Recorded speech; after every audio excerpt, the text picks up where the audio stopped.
Good morning, Packers fans. Aaron Negler here with your Packers Daily Chat, coming to you live on the Cheesehead TV social channels.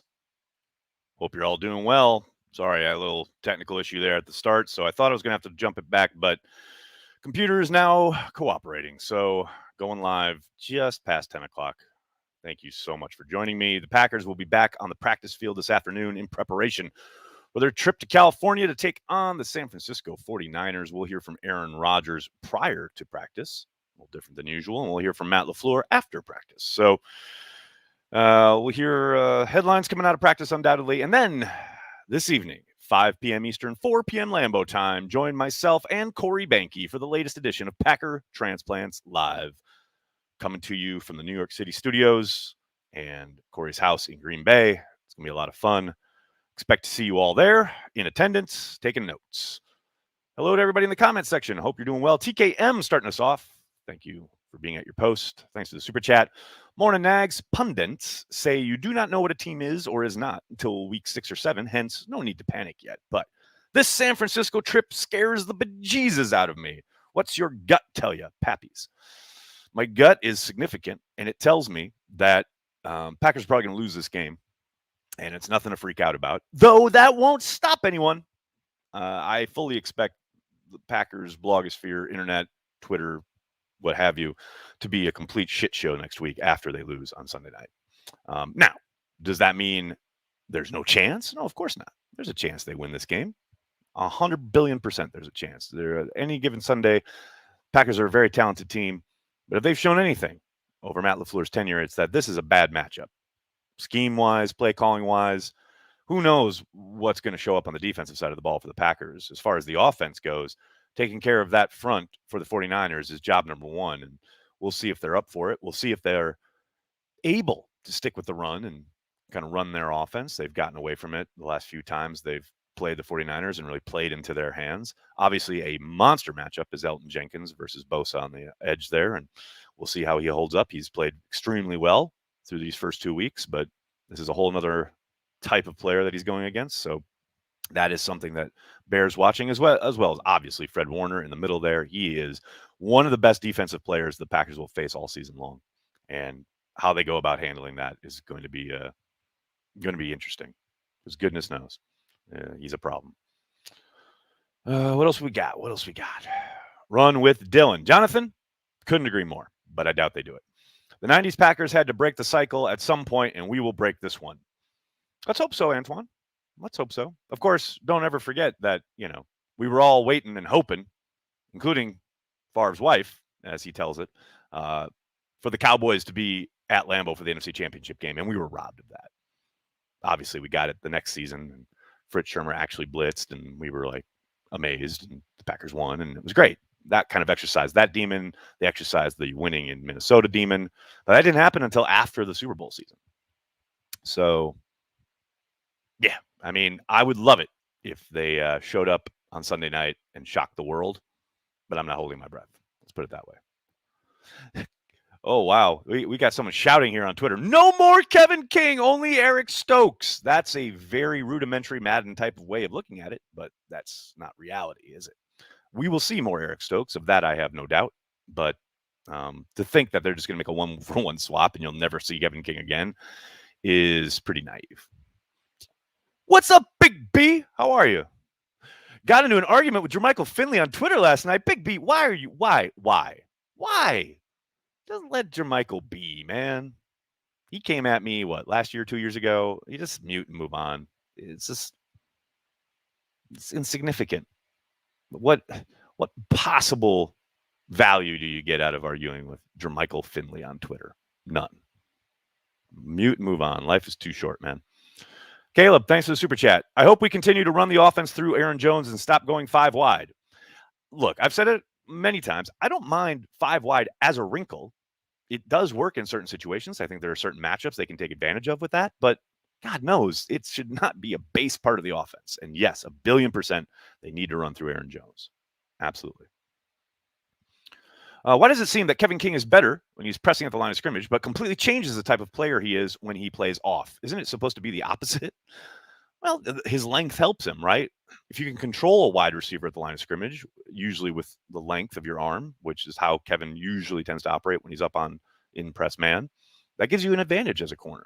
And it's a rare trait. And it's one of the things, one of the reasons why Ted liked him and why he got chosen where he did, But yeah, when he is playing off, he doesn't have the kind of quick twitch that you need, especially when guys are making breaks at the top of their route to mirror them. You would think by year 5 he'd be a lot better at route recognition and things of that nature, but for whatever reason that hasn't really played into it. It hasn't become at least a prominent part of his game.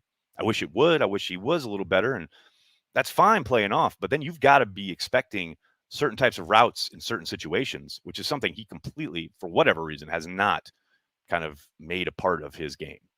And I think it would help him. It would behoove him. And I don't know if it's study habits. I don't know if it's a lack of film work. I don't know what it is, but it's how many times have we seen him playing off and people giving him taking easy, 10-yard outs or, smash route or a button hook or whatever, And in certain situations as a corner, you should be able to at least kind of anticipate that and let your footwork and your physicality be driven by that. But man, situationally, he is less than stellar, no doubt about it. Give me more Cobby, Bob. I think you will see more Cobby.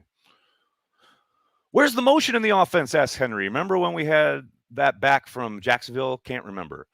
There was more motion, a little bit more motion on Sunday night, but it's clearly not the kind of stuff they were doing with Tyler Ervin. I thought we'd see more Amari Rodgers in that kind of role, and maybe they're saving it for a game like Sunday night. But they have done some motion. It's not like it's been completely motionless, but it certainly hasn't been as prevalent as it was early last season. And it's something I might ask Matt LaFleur about later today. This is a pay-for-play chat only. Lindsay, how is that the case when I just answered literally 2 questions that no one sent super chats in for? And I'm talking to you on Facebook. How are you? Good morning. Oh, that's right. It's the internet. Everybody complains about everything. Got it. Sorry. Won't happen again. Why does he keep going back to some of that nonsense? Tommy, you're going to have to specify when you're talking about who the he in question might be. There's a million people talking on the chat. And when you just say he without a person or a actual subject, I'm lost. Sorry, buddy. Walter, thanks for the super chat. I know our defense is an eyesore right now, but what is to be made of the 49ers offense? What can we expect given the injuries at running back? I mean, if Kyle Shanahan has proven anything, I think we can safely say it doesn't matter who's at running back. He's going to create. He's going to make things happen. He's going to get his guys in space. He's going to put them in advantageous situations, especially against the Packers defense.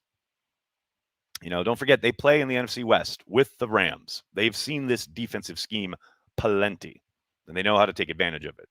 They know at least what works against it. And now they get to go, hey, look, we get to run against this scheme without Aaron Donald. So, yeah, I know much will be made of the injuries at running back. We heard Matt talk about it yesterday, but I don't think it matters much when Kyle's the one drawing up the game plan and designing things. And I'm not sitting here telling you they're going to waltz all over them, but if they did, would anybody be surprised? Not this guy. Not this guy. What's up, man? Thanks for the super chat. It looks to me we have a punter and a kickoff returner. Not so sure we have a punt returner. Amari Rodgers looks not so confident. Yeah, he did not have a great showing on Monday night. I will say this, though. It is a bit of a much bigger switch from college to pros when it comes to returning punts because of the fact that there's so very rarely wide open spaces for you to operate. And when there are, you think, because this is what you did in college, hey, I can run across the field and get the angle. The athletes are way too good in the NFL. You're never going to have as much space as you think. And even when you do, you got to press forward. You can't be moving. Moving horizontally is death in the NFL. And I think that's a lesson Amari probably learned on Monday night. Now, will he take that lesson, learn from it, and change a little bit, stick his foot in the ground and move upfield, then make his break? Because that's the key. You got to be fearless. And I think he has it in him. But yeah, so far, it's been rough. There's no question. But hopefully, get a couple games under his belt. Maybe he starts to blossom and break out. But yeah, the punter looked good, and Kylan Hill looks like he knows what he's doing. So I think Amari, that is a big transition, but I think he can do it. I think he'll get there. What else we got here? Dustin, thanks for the super chat. I think Daphne in the fullback role will keep Rodgers up. I hope so. I think he had a good game on Monday night. There's still stuff I think you'd like him to be a little bit better at. But yeah, I mean, it's it's not a secret or wonder that why they felt comfortable releasing Jace is because Daphne's playing well enough to justify that, right? If Daphne had come out and laid an egg these first 2 games, or somebody had gotten hurt, I think Jace might still be around. But the way they're situated right now, it's Daphne's playing well enough that you can say, okay, we don't need him. But yeah, I liked him in the fullback role. I thought he played pretty darn well. Steve, why all these late games? Steve, because they're a really popular team and they're really good, supposedly. So yeah, lots of primetime games. That's what happens when your team is popular and good. You get put in the spotlight a lot. Trust me, I grew up with the Packers almost always having noon kickoffs. Almost always. This year they have 1 against Washington, and that's it. I miss me some noon kickoffs. Story of my youth. You know why? Because the Packers sucked for decades. Nuclear Family, what's up, man? Thanks for the super chat. I missed yesterday. Do you know which reporter interrupted 12 and who 12 winked at? Also, we are glad it's not Mike Pettin during Kyle Shanahan week. Yes to that last one. No question. Who interrupted 12? I don't know. Who you winked at? I don't know. But there is, look, when you go into the media auditorium, it's Rodgers, when he looks to his left, if you're looking from the audience to our right, there is the same group always congregates over there. It's Rob Domofsky, Matt Schneidman, Jason Wilde. Sometimes Spoon is over there, although he's usually back up behind. Ryan Wood sits right in front. Bill Huber is usually over there. So it's usually one of the regulars.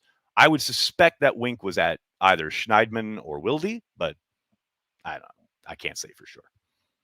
But those are, when you see him looking over there, you see Coach do it sometimes too. When they look over that way, that's the regular group. That's the kind of core of the beat, so to speak. Do not ever ask Cobb to block again, please. Brandy, come on. He did okay. Yes, he got beat up a little bit, but he's okay at blocking. He's not a detriment most of the time. Let's reel it in a little bit. Jeezy baby, what's up, man? Thanks for the super chat. Hard to be into a groove with punt returns with our defense. Need to force more punts. LOL. That's fair, right? You can only get so many reps. You never get live reps if you're never forcing punts. I can't argue with that. Nicholas, thanks for the super chat. The audio during press interviews is always very low for hearing you and others asking the questions. Is it just me, or have you heard this before? Nicholas, this has been a complaint forever. Since basically the press conferences got on the internet, people have been complaining about it. And they did add a mic.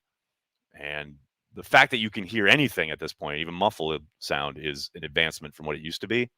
But it's not a priority. The Packers really don't care. And they're not going to kind of go to any great lengths to make it better. Wish I could tell you something more, but that's about it.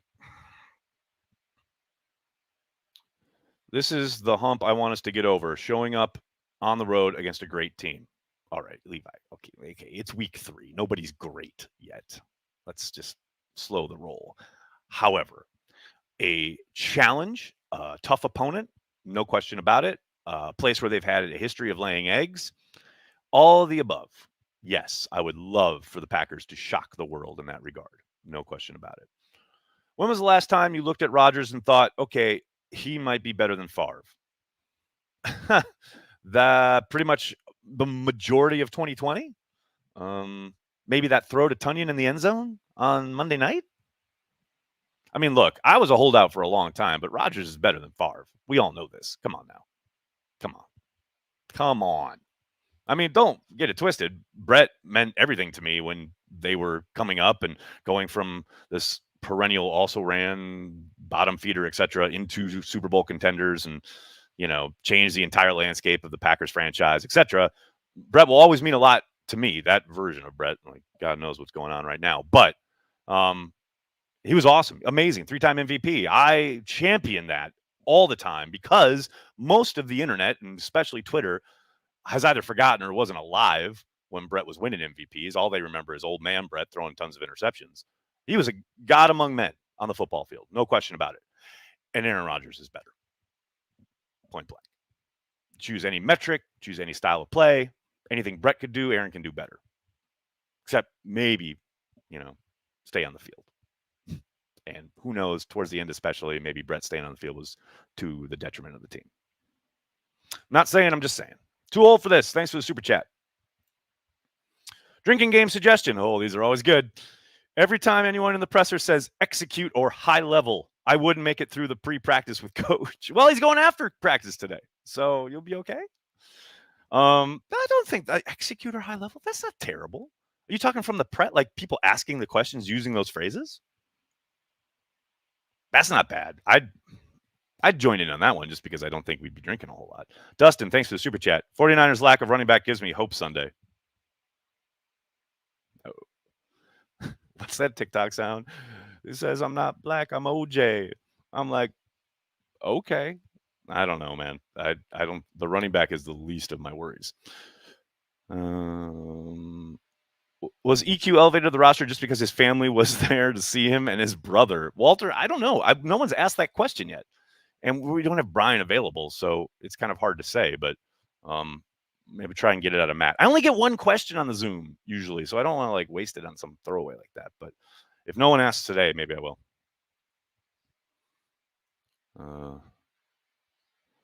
Raheem dropped 200 on us. I have no hope for our rush D. It was a very different scheme, Henry. No, I'm with you, man. I have little hope. Raheem ain't playing, is he? No, he is not. What is it?